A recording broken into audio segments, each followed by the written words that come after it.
हरे Krishna, Radhe Radhe friend. अभी रात के बज रहे हैं 11:15 और मैं अभी ड्यूटी से आई हूँ। और मैं अभी सारा जो सुबह पूजा करके गई थी ये सारा फूल साफ़ करके फिर माला करके फिर सोऊंगी। तो ये रात को आके मैं ये सारे फूल हटा देती हूँ।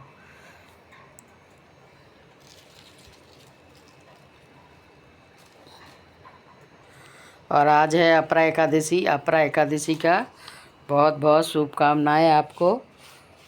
और कहती है ये सूखा फूल जो हम पूजा करते हैं सुबह और दूसरा दिन सुबह उठ के जब ये फूल देखते हैं जितना पुण्य कमाया सब खत्म हो जाता है। इसीलिए मैं ये सारा फूल उठा के रात को ही साफ़ कर दूँगी।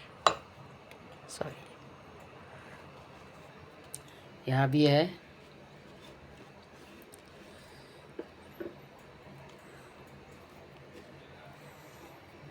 तो राधे राधे।